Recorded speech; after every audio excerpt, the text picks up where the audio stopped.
एक समय की बात है, अर्जुन ने कहा, हे कमलनयन, मैं ज्यों-ज्यों एकादशियों के व्रतों की कथाएं सुन रहा हूँ, त्यों-त्यों अन्य एकादशियों के व्रतों की कथाएं सुनने की मेरी जिज्ञासा बढ़ती ही जा रही है। हे मधुसूदन, अब कृपा करके आप चैत्र माह के कृष्ण पक्ष की एकादशी के विषय में बतलाइए। इस एकादशी का नाम क्या है? इसमें कौन से देवता का पूजन किया जाता है तथा इस व्रत का क्या विधान है? हे श्री कृष्ण, यह सब आप मुझे विस्तार पूर्वक बताने की कृपा करें। भगवान श्री कृष्ण ने कहा, हे अर्जुन, एक बार यही प्रश्न पृथ्वीपति मांधाता ने लोमश ऋषि से किया था। जो कुछ लोमश ऋषि ने राजा मांधाता को बताया था, वही मैं तुमसे कह रहा हूँ। राजा मांधाता ने धर्म के गुह्यतम रहस्यों के ज्ञाता महर्षि लोमश से पूछा, हे ऋषिश्रेष्ठ, मनुष्य के पापों का मोचन किस प्रकार संभव है? कृपा कर कोई ऐसा सरल उपाय बताएं, जिससे सहज ही पापों से छुटकारा मिल जाए। महर्षि लोमश ने कहा, हे नृपति, चैत्र मास के कृष्ण पक्ष की एकादशी का नाम पापमोचनी एकादशी है। उसके व्रत के प्रभाव से मनुष्यों के अनेक पाप नष्ट हो जाते हैं। मैं तुम्हें इस व्रत की कथा सुनाता हूँ, ध्यान पूर्वक श्रवण करो। प्राचीन समय में चैत्ररथ नामक एक वन था। उसमें अप्सराएं किन्नरों के साथ विहार किया करती थीं। वहां सदैव वसंत का मौसम रहता था, अर्थात उस स्थान पर सदैव नाना प्रकार के पुष्प खिले रहते थे। कभी गंधर्व कन्याएं विहार किया करती थीं, तो कभी स्वयं देवेंद्र अन्य देवताओं के साथ क्रीड़ा किया करते थे। उसी वन में मेधावी नाम के एक ऋषि भी तपस्या में लीन रहते थे। वह भगवान शिव के अनन्य भक्त थे। एक दिन मंजुघोषा नामक एक अप्सरा ने उनको मोहित कर उनकी निकटता का लाभ उठाने की चेष्टा की, इसीलिए वह कुछ दूरी पर बैठ वीणा बजाकर मधुर स्वर में गाने लगी। उसी समय शिव भक्त महर्षि मेधावी को कामदेव भी जीतने का प्रयास करने लगे। कामदेव ने उस सुंदर अप्सरा के भ्रू का धनुष बनाया, कटाक्ष को उसकी प्रत्यंचा बनाई और उसके नेत्रों को मंजुघोषा अप्सरा का सेनापति बनाया। इस तरह कामदेव अपने शत्रु विजय प्राप्त करने हेतु तैयार थे। उस समय महर्षि मेधावी भी युवावस्था में थे और काफी हृष्ट-पुष्ट थे। उन्होंने यज्ञोपवीत तथा दंड धारण कर रखा था। महर्षि स्वयं दूसरे कामदेव के समान प्रतीत हो रहे थे। उस मुनि को देखकर कामदेव के वश में हुई मंजुघोषा ने धीरे धीरे मधुर वाणी से वीणा पर गायन आरंभ किया, तो महर्षि मेधावी भी मंजुघोषा के मधुर गायन पर तथा उसके सौंदर्य पर मोहित हो गए। वह अप्सरा मेधावी मुनि को कामदेव से पीड़ित जानकर उनसे आलिंगन करने लगी। महर्षि मेधावी उस अप्सरा के सौंदर्य पर मोहित होकर शिव रहस्य को भूल गए तथा काम के वशीभूत होकर उसके साथ रमण करने लगे। काम के वशीभूत होने के कारण मुनि को उस समय दिन रात का कुछ भी ज्ञान न रहा तथा अत्यंत दीर्घ काल तक वे दोनों रमण करते रहे।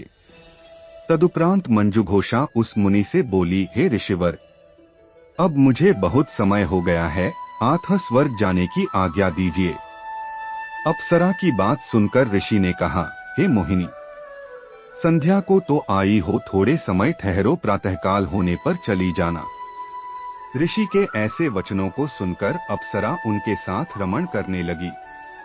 इसी प्रकार दोनों ने साथ साथ बहुत लंबा समय व्यतीत किया।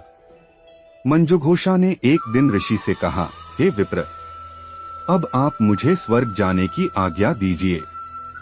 मुनि ने पुनः वही कहा, हे रूपसी, अभी अधिक समय व्यतीत नहीं हुआ है, कुछ समय और ठहर जाओ। मुनि की बात सुन अप्सरा ने कहा, हे ऋषिवर, आपकी रात्रि तो बहुत लंबी है। आप स्वयं ही विचार कीजिए कि मुझे आपके पास आए कितना समय व्यतीत हो गया है। अब और अधिक समय तक ठहरना क्या उचित है? अप्सरा की बात सुन मुनि को समय का बोध हुआ और वह गंभीरता पूर्वक विचार करने लगे। जब उन्हें समय का ज्ञान हुआ कि उन्हें रमण करते 57 वर्ष व्यतीत हो चुके हैं, तो उस अप्सरा को वह काल का रूप समझने लगे।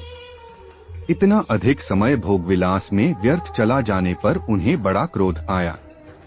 अब वह भयंकर क्रोध में जलते हुए उस तप नाश करने वाली अप्सरा की तरफ भ्रिकुटी तानकर देखने लगे।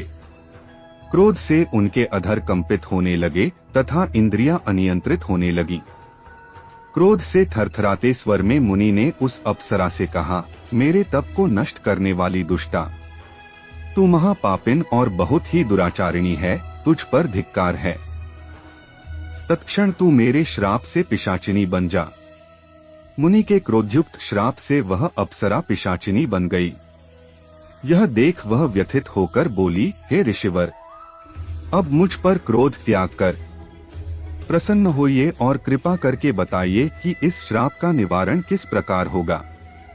विद्वानों ने कहा है, साधुओं की संगत उत्तम फल देने वाली होती है और आपके साथ तो मेरे बहुत वर्ष व्यतीत हुए हैं। अतः अब आप मुझ पर प्रसन्न हो जाइए, अन्यथा लोग कहेंगे कि एक पुण्य आत्मा के साथ रहने पर मंजुघोषा को पिशाचिनी बनना पड़ा। मंजुघोषा की बात सुनकर मुनि को अपने क्रोध पर अत्यंत ग्लानि हुई, साथ ही अपनी अपकीर्ति का भय भी हुआ। अतः पिशाचिनी बनी मंजुघोषा से मुनि ने कहा, तूने मेरा बड़ा बुरा किया है, किंतु फिर भी मैं तुझे इस श्राप से मुक्ति का उपाय बतलाता हूँ। चैत्र मास के कृष्ण पक्ष की जो एकादशी है उसका नाम पापमोचनी है। उस एकादशी का उपवास करने से तेरी पिशाचिनी की देह से मुक्ति हो जाएगी। ऐसा कहकर मुनि ने उसको व्रत का सब विधान समझा दिया। तदोपरांत अपने पापों का प्रायश्चित करने हेतु वह अपने पिता च्यवन ऋषि के पास गए। च्यवन ऋषि ने अपने पुत्र मेधावी को देखकर कहा, हे पुत्र, ऐसा क्या किया है तूने कि तेरे सभी तप नष्ट हो गए हैं, जिससे तुम्हारा समस्त तेज मलिन हो गया है।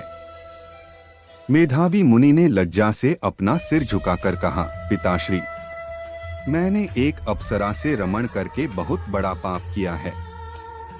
इसी पाप के कारण संभवतः मेरा सारा तेज और मेरे तप नष्ट हो गए हैं।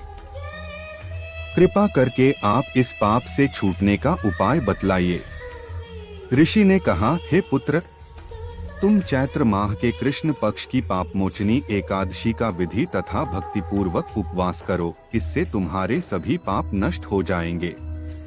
अपने पिता च्यवन ऋषि के वचनों को सुनकर मेधावी मुनि ने पापमोचनी एकादशी का विधिपूर्वक व्रत किया। उसके प्रभाव से उनके सभी पाप नष्ट हो गए। मंजुघोषा अप्सरा भी पापमोचनी एकादशी का उपवास करने से पिशाचिनी की देह से छूट गई और पुनः अपना सुंदर रूप धारण कर स्वर्गलोक चली गई। लोमश मुनि ने कहा, हे राजन, इस पापमोचनी एकादशी के प्रभाव से समस्त पाप नष्ट हो जाते हैं। इस एकादशी की कथा के श्रवण व पठन से 1 सहस्त्र गोदान करने का फल प्राप्त होता है। इस उपवास के करने से ब्रह्मा हत्या, स्वर्ण की चोरी, मद्यपान तथा अगम्यागमन करना आदि भयंकर पाप भी नष्ट हो जाते हैं तथा अंत में स्वर्गलोक की प्राप्ति होती है। इस कथा से स्पष्ट विदित है कि शारीरिक आकर्षण अधिक समय तक नहीं रहता। शारीरिक सौंदर्य के लोभ में पड़कर मेधावी मुनि अपने तप संकल्प को भूल गए। यह भयंकर पाप माना जाता है, परंतु भगवान श्रीहरि की पापमोचनी शक्ति इस भयंकर पाप कर्म से भी सहज ही मुक्ति दिलाने में सक्षम है। जो मनुष्य सद्कर्मों का संकल्प करने के उपरांत में लोभ लालच एवं भोगविलास के वशीभूत होकर अपने संकल्प को भूल जाते हैं, वे घोर नरक के भागी बनते हैं।